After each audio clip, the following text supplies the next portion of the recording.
Now, switching gears and onto preparations for the state funeral of former President Mwai Kibaki have made good progress in line with the Kibaki family and government plans. Now, Interior Cabinet Secretary Dr. Fred Matiang'i says the Friday event will be under the guidance and leadership of the Kenya Defence Forces.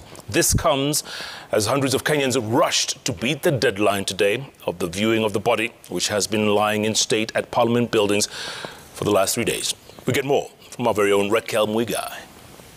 Respects to departed former President Mwai Kibaki ahead of the funeral service slated for Friday.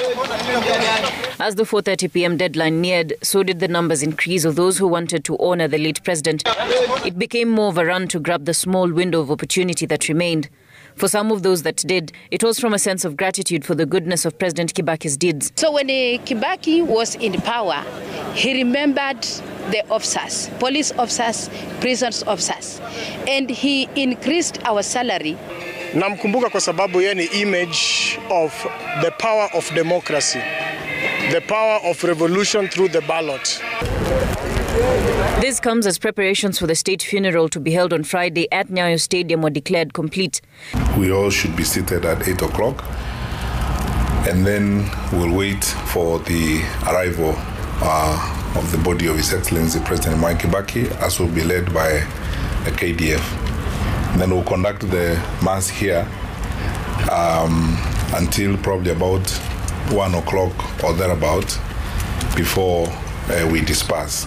Dr. Matiang'i, who urged Kenyans to be time conscious, also stated that security teams are well prepared for the day. This is a ceremony that involves a lot of people, and we want to make sure that no one is inconvenienced. And for a state funeral of a head of state or a former head of state, as the case is here, we are all led by the KDF, and we observe the protocols of the Kenya Defence Forces. In Othaya and Nyeri County, where President Kibaki is to be laid to rest, preparations are still ongoing. We'll be ready by tomorrow evening. As you have seen, the tent has already been set. We are also going to set an extra tent so that it can supplement the one that is already here. We are making arrangements for 15,000 mourners, however, with the provision for any extra mourners that will come. After 3 days of lying in state at Parliament buildings, Kibaki's body was escorted out by members of Parliament, a finality of some sort for the man who dedicated 50 years of his life to public service. His body will rest on Thursday before being transported from State House on Friday morning towards Nyayo Stadium for the funeral service. On Saturday, his body will be ferried by road from Nairobi to Nyeri, where he will be buried at his rural home. Raquel Mwigai, Citizen TV.